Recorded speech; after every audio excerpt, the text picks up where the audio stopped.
자, 여러분 안녕하세요, 차이난TV입니다. 자, 저는 항상 제가 어떤 처음 경험하는 브랜드의 차를 탈 때 항상 이것부터 가장 먼저 좀 파악을 하려고 해요. 이 브랜드는 도대체 어떤 방향성을 지향하고 있는 차를 만드는 브랜드인가, 이거를 좀 먼저 파악을 하려고 하거든요. 그게 단순히 뭐 이제 승차감을 좋게 하려는 브랜드냐, 아니면 뭐 운동 특성을 좋게 하려는 브랜드냐, 이런 단순한 기준이 아니고, 뭐 승차감 같은 경우에도 이 차는 정말 하체에 좋은 소재를 넣어주고 좋은 설계를 통해 가지고 그 근본부터 좋은 승차감을 만들어주기 위해서 노력하는 브랜드냐, 아니면은 시트의 착자감이나 노면 소음, 풍절음 이런 것들을 최대한 억제해가지고 어떤 운전자가 느낄 수 있는 그런 감성적인 승차감을 좋게 해주는 브랜드냐, 이런 세세한 기준들. 운동 특성에 있어서는 이 차는 그립 주행을 추구하는 브랜드구나, 아니면은 이 차는 좀 불안정한 그립이지만 좀 거기서 오는 라이거 그대로의 재미를 운전자에게 주려고 하는 그런 브랜드구나, 이런 세세한 기준들을 좀 자세히 파악을 하려고 노력을 하는 편이란 말이에요. 일단 제가 타고 있는 이 폴스타2, 저는 이 차를 이제 처음 경험해 보기 때문에 굉장히 낯선 브랜드가 맞아요. 그래서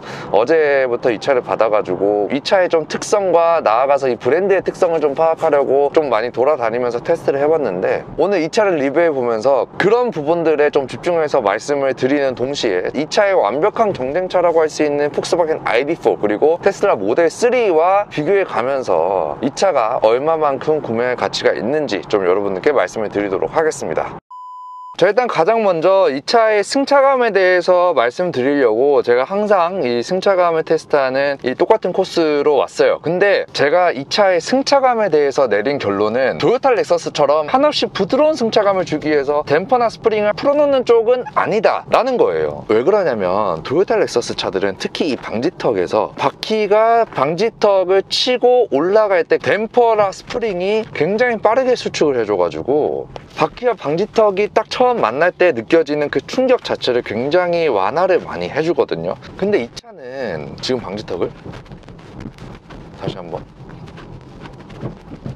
이렇게 넘을 때 이 느껴지는 느낌 자체가 토요타 렉서스랑 완전 반대예요. 첫 진입 시에 차체가 올라가는 느낌하고 떨어지는 느낌이 꽤나 피드백이 잘 들어와요. 그래서 이게 댐퍼 감쇄력이 좀 단단한가 해가지고 댐퍼를 봤는데, 이 댐퍼 굵기가 깜짝 놀란 게 엄청 굵어요. 3시리즈나 5시리즈에서 사용하는 그 댐퍼 굵기보다 그냥 육안으로 봐도 댐퍼 굵기가 상당합니다. 댐퍼 굵기가 굵다는 거는 그것 자체가 감쇄력이 단단하다라는 걸 의미하는 건 아니지만, 댐퍼 감쇄력을 단단하게 하려면 일단 댐퍼의 굵기가 굵어야 되는 건 맞아요. 그렇기 때문에 이 방지턱을 넘을 때 이 댐퍼의 감쇄력이 단단해 가지고 댐퍼의 수축이 빠르게 일어나지 않기 때문에 방지턱을 넘을 때 차체가 위로 올라가고 떨어지는 것에 대한 피드백이 훨씬 더 많이 들어온다는 거죠. 그리고 이렇게 지금 요철이 많은 구간을 이렇게 다닥 치고 갈 때 이 차는 요철을 지나가고 있다라는 느낌이 꽤 잘 느껴져요. 근데 이 차는 이런 이유가, 제가 생각해 봤을 때 이 차의 타이어 스펙이 약간은 좀 오버 스펙이긴 해요. 앞뒤 모두 245, 45, 19인치의 타이어를 끼고 있는데, 사실 이 정도 스펙의 일상적인 주행을 추구하는 차라면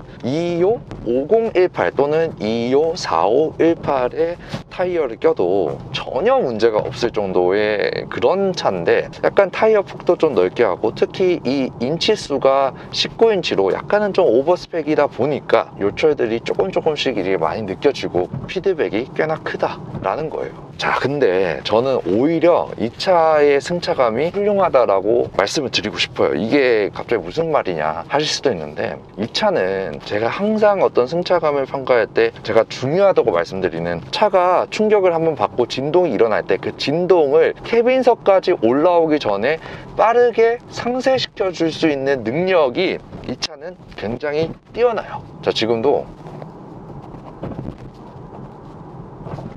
이런 식으로 타닥 치고 그 진동이 바로 사라지게 하는 이 능력, 이게 이 차가 승차감에 있어서 추구하는 방향성입니다. 한없이 부드럽게만 풀어놓지는 않는다는 거예요. 이게 제가 지난번에 리뷰한 폭스바겐 ID4의 승차감이랑 굉장히 흡사한데 내가 요 차를 지나가고 있구나 라는 피드백이 충분히 느껴져요. 근데 그런 진동들이 캐빈석으로 올라오기 전에 이 서스펜션과 서브프레임에서 상당히 많은 부분이 상쇄시켜져서 없어지는 그런 느낌이 들어요. 한마디로 제가 시승기에서 많이 말씀을 드리는 진동이 먹먹하게 느껴진다, 이런 느낌이 든단 말이에요. 이렇게 진동이 빨리빨리 사라지게 하는 굉장히 큰 이유 중에 하나가 바로 제가 여러 번 말씀드린 이 소재죠. 소재. 이 알루미늄 합금 소재를 폴스타2처럼 바퀴의 너클함에 거대하게 달아버리면 현과 하 질량이 낮아지면서 진동의 관성 수치가 빨리 사라지기 때문에 이 캐빈석까지 올라오는 진동이 최소화될 수 있는 거죠. 이거는 제가 뭐 정말 여러 번 말씀드렸고,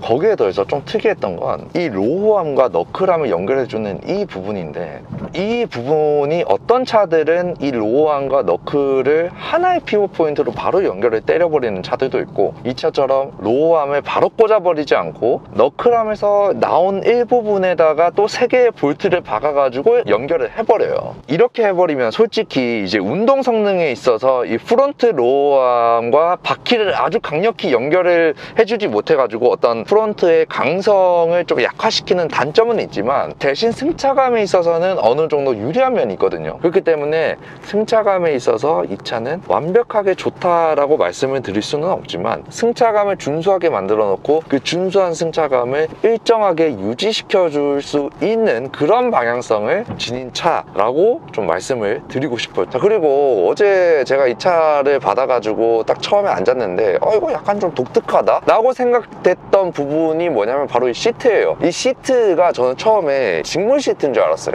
근데 직물 시트가 아니고 설명에 따르면 비건 100%를 사용하는 위브테크 시트라고 이제 설명 자료가 나와 있는데, 이게 그러니까 친환경 소재라는 거죠. 폴스타2는 진짜 친환경에 좀 약간 진심인 것 같은데, 이 느낌이 어떤 느낌이냐면, 여러분들 그 집에서 가죽 소파나 패브릭 소파 있잖아요. 거기에 이제 음식이나 이런 것들 흘려가지고 오염되지 말라고 그 매끈한 시트 커버를 깔아놓는 경우가 있잖아요. 딱 그 느낌이 드는데, 뭐 이게 매끈하다고 해가지고 내가 여기 앉았을 때 엉덩이가 밀리고 그런 느낌은 전혀 아닌데 잘 잡아줘요. 그리고 이 시트에 딱 앉았을 때 이게 푹신한 느낌이 드는 정도는 아니에요. 이게 어느 정도냐면 폭스바겐 엔트리 차들, 뭐 티록이나 뭐 제타, 그것보다 아주 미세하게 이 엉덩이 부분이 조금 더 들어가는 느낌이긴 한데 큰 차이는 없어요. 근데 이 시트에는 통풍 기능이 지원되지 않습니다. 여러분들 통풍 기능을 얻고 싶으면은 기본 차량 가격에다가 플러스 패키지를 넣고, 플러스 패키지에다가 또 499만 원을 추가해서 나파 가죽 통풍 시트 패키지를 추가를 해야 돼요. 그렇기 때문에 이런 부분은 좀 여러분들께서 부담이 될 수 있는 부분이기 때문에 한번 잘 생각을 해보시는 걸 추천드립니다.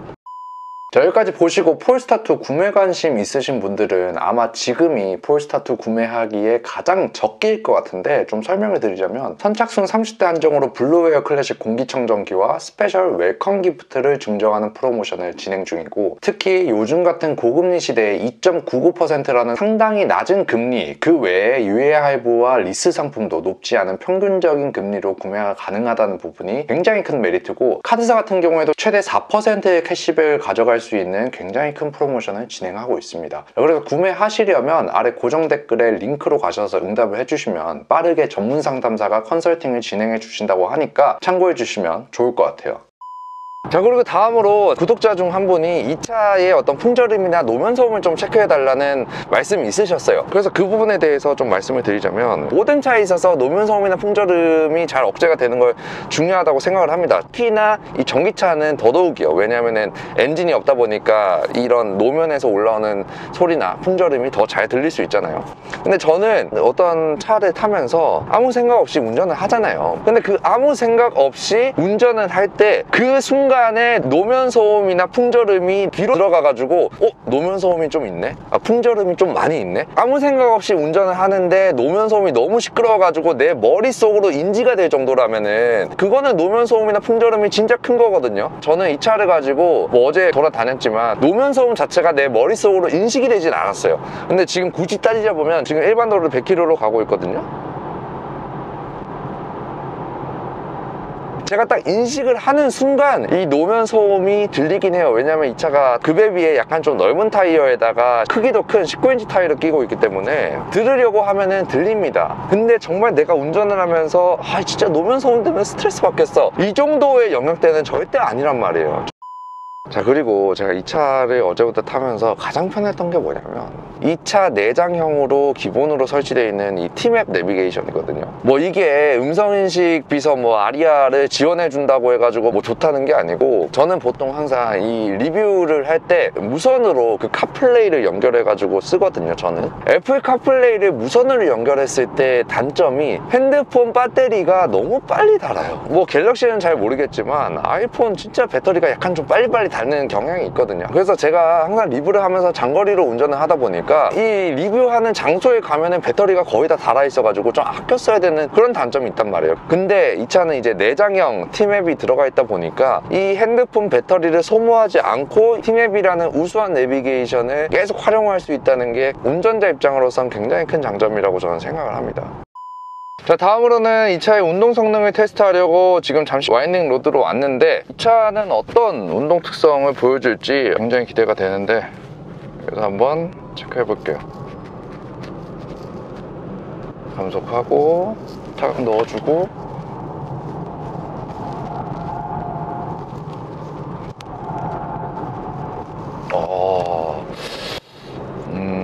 일단 첫 코너 돌아봤는데 예상이랑 조금 다르긴 하네요. 다시 한번 돌아볼게요. 여기도 180도 코너거든요.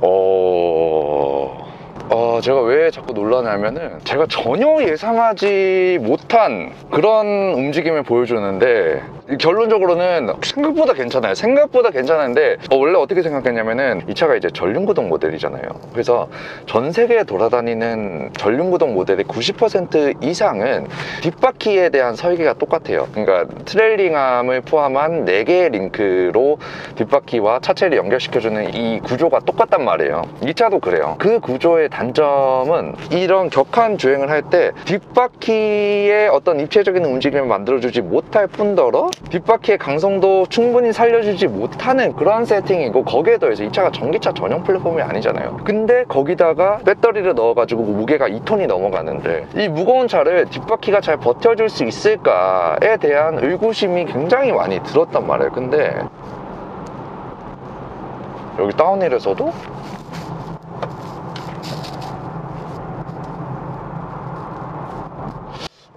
괜찮은데요?